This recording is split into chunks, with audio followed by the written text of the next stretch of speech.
आप देख पा रहे हो ना जाने कितने देशों में आज विद्रोह चल रहे हैं। उसी में से विद्रोह नेपाल में हुआ था, फ्रांस में हुआ था, ना जाने कितने देशों में हो रहा है। कहीं ना कहीं वो सरकार के खिलाफ हो रहा है। लोगों की मांगे वो मांगे पूरी नहीं की जा रही हैं, उन्हें वादे झूठे दिए जा रहे हैं, जिससे पब्लिक आक्रोश हो रही है और विद्रोह खड़ा कर देती है और ये सरकारों को भुगतना पड़ता है इसका परिणाम। एक ऐसे छोटा सा विद्रोह बिहार में होने जा रहा है, जो हो भी रहा है और भी पता न कितना बड़ा रूप ले ले, पर ये असल में विद्रोह एक भर्ती की खातिर हो रहा है। ये छोटा नहीं कह रहा हूँ क्योंकि ये नेता लोग हैं या उनके लिए एक छोटा हिस्सा है, क्योंकि उन्हें इससे कोई फ़र्क नहीं पड़ता, वो इसका कोई जवाब नहीं देते। क्या करते हैं, मुंह बंद कराने के लिए सीधे क्या करते हैं, बच्चों पर लाठी चला देते हैं। वो कहीं ना कहीं अपने भाषणों में ये कहते हैं कि हम अपने देश को आगे ले जाएंगे, हमारा फ्यूचर में बहुत बड़ा नाम होगा, ये होगा वो होगा, ना जाने कितने छोटे वादे किए जाते हैं। तो उन्हें ये भी पता होना चाहिए कि ये छात्र ही हैं जो आपका भविष्य आगे ले जाएंगे, और छात्रों के लिए हमेशा आगे बढ़ के खड़ा होना चाहिए उनकी शिक्षा में, हर चीज़ में। मगर सरकार इसका उल्टा करती है, क्योंकि इन्हें अपनी राजनीति में इसी वजह से छात्र जो है रोड पे आए। ये हमारे साथ रोशन आनंद थे जो शिक्षक हैं, दरोगा भर्ती की कोचिंग है इनकी, ज्ञान बिंदु, और इनका कहना है कि आज कूच किया गया है क्योंकि 2 साल से दरोगा भर्ती की वैकेंसी नहीं आई है, और तो बिहार के जो लोग हैं उसी मांग को लेकर ये मुख्यमंत्री आवास की ओर कूच कर रहे हैं। अब ये देखना होगा कि हजारों की संख्या में छात्र सड़कों पर उतरे हैं और तमाम शिक्षक इनका साथ देने का वादा कर रहे हैं। रोशन आनंद खुद सड़क पर हैं। ये देखना होगा कि मुख्यमंत्री आवास इन्हें पहुंचने दिया जाता है या नहीं, या उससे पहले ही पुलिस प्रशासन इन्हें बैरिकेड करके रोक देता है, क्योंकि भारी पुलिस बल लगातार यहाँ पर बढ़ता जा रहा है। ये देखना होगा ये जो जन सैलाब है, जो छात्रों का हुजूम है, ये कहां तक पहुंचता है। छात्रों ने बैरिकेड तोड़ दिया, पुलिस रोकने की कोशिश कर रही है, लेकिन छात्र रुकने को तैयार नहीं है। बैरिकेड गिरा के ये लोग किधर आगे बढ़ रहे हैं। देखिए, सीएम आवास तक का है, लेकिन हम लोग चाहते थे कि यहीं से बात हो, लेकिन छात्रों की भीड़ इतनी है, प्रशासन व्यवस्था नहीं कर सकी है, जिसके कारण ये हुआ है। बच्चों में कोई गलती नहीं है। जाएंगी, हम लोगों की मांग है मुख्यमंत्री आवास तक घेरने का।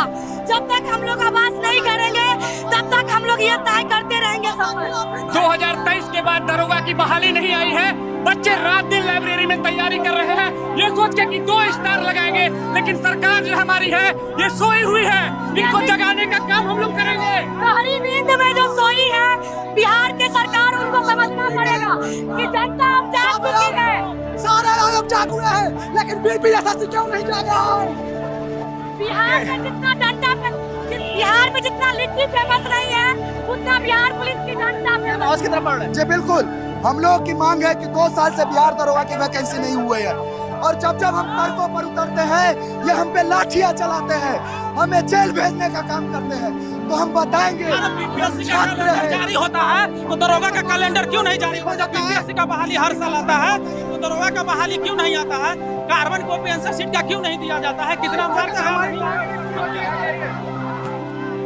वैकेंसी देना चाहिए। बच्चों के असुविधा हो रही है हर एक चीज में, वो इतनी मेहनत और लगन से अपनी पढ़ाई को करते हैं। कम से कम सरकार को ये सुनना चाहिए और आश्वासन देना चाहिए कि वैकेंसी अपने नियमित समय पर आएगी। मगर धन्यवाद है ऐसे मीडिया लोगों का जो कि ग्राउंड पे जाके बच्चों की सुनते हैं, एक एक क्या क्या परेशानी, हर दुख मुसीबत में छात्र के साथ खड़े होते हैं। जैसे कि लल्लन टॉप की टीम है, ये हमेशा आगे खड़ी रहती है 2 कदम और मीडिया से, क्योंकि जो कुछ मीडिया है वो हमेशा सरकार के सपोर्ट में चलती है, तो वो ये चीज़ नहीं दिखाना चाहते।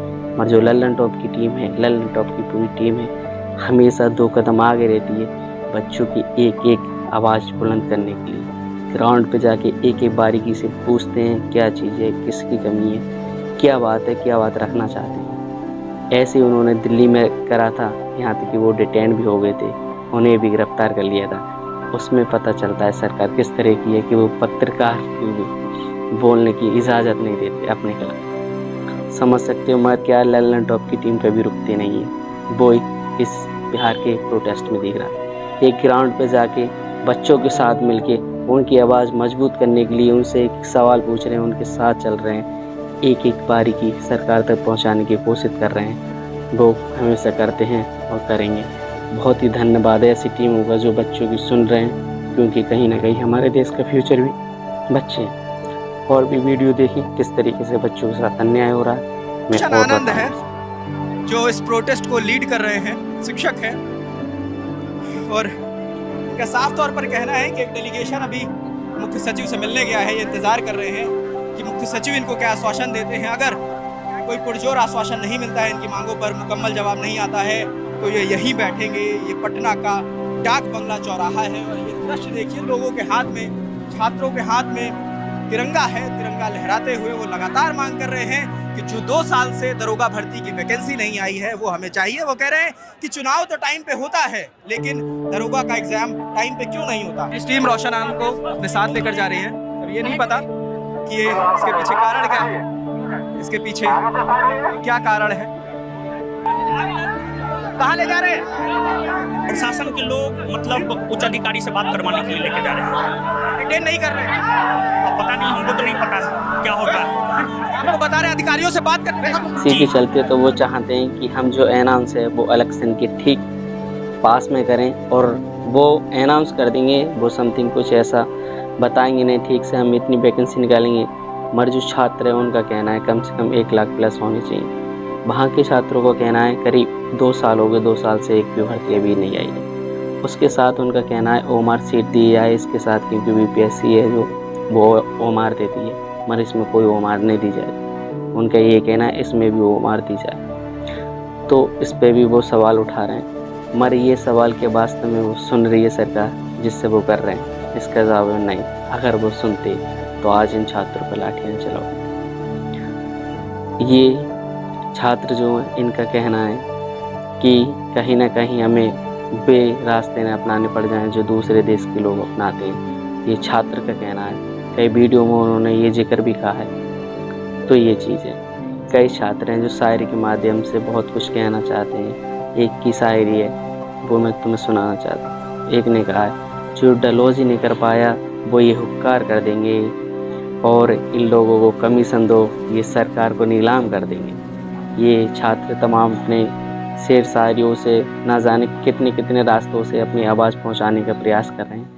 मरे ने बैरिकेड लगा के शांतिपूर्ण तरीके से प्रदर्शन सरकार नहीं चाहती इनकी आवाज़ ऊपर आए। सरकारी आने से पहले इनकी आवाज़ दबा दी जाती है। उनके खिलाफ आवाज़ उठाएं शांति से। कैसे सीधे क्या करना है, लोगों को पीड़ित करना है, इतना तड़पाना है कि बहुत, जिससे कि वो प्रोटेस्ट करने के सोचे भी नहीं आने वाले टाइम में। मगर क्या है, मजबूरी है साहब, वो गरीब घर के बच्चे हैं, उन्हें नौकरी चाहिए, नहीं तो उनका घर का गुजारा किस तरीके से होगा। नहीं उनके पास इतनी पैसे हैं जो कि कारोबार कर सकें। इस वजह से बेचारे जैसा भी है वो लग जाते हैं अपनी आवाज़ को बुलंद करने के लिए। मगर क्या है, कुछ नेता हैं जो कि अपने बच्चों के लिए अपने ही पब्लिक से पैसे इकट्ठा करते हैं, टैक्स जैसा भी है इधर उधर से, उससे अपने बच्चों का बहुत विदेशों में एडमिशन करवाते हैं, वहाँ पढ़ाते हैं, और क्या करते हैं एक पद दे देते हैं यहाँ देश में आने के बाद, जो कि वो बच्चा उस काबिल नहीं है जिस काबिल होना चाहिए। ऐसे ऐसे पद दे दिए जाते हैं। बहुत ही उदाहरण है, जैसे आप क्रिकेट में देख सकते हो, बहुत ही हैं, ना जाने कितने हैं, मैं गिना नहीं सकता, क्योंकि ऐसे एक आदि नेता है जो ठीक तरीके से अपना काम निभा रहा है। हाँ, एक राहुल जी भी हैं जो बता रहे हैं इलेक्शन कमीशन पे एक मुद्दा उठा रहे हैं, तो इलेक्शन कमीशन उन पर उल्टा भड़क रहा है, क्योंकि ये सरकार ही नहीं चाहती किसी की आवाज़ बुलंद बने, सवाल पूछे। आपका सवाल है, आपका सवाल बंद कर दिया जाएगा। अगर आप सवाल फिर भी पूछ रहे हो तो आपको ही बंद कर दिया जाएगा। ये सरकार का। वैसे आपकी क्या राय है, सरकार क्या चाहती है क्या नहीं? मैं यही चाहता हूँ बच्चों की सुनी जाए। कम से कम बच्चे एक नोटिफिकेशन मांग रहे हैं, बस एक नोटिफिकेशन ही जारी की जाए।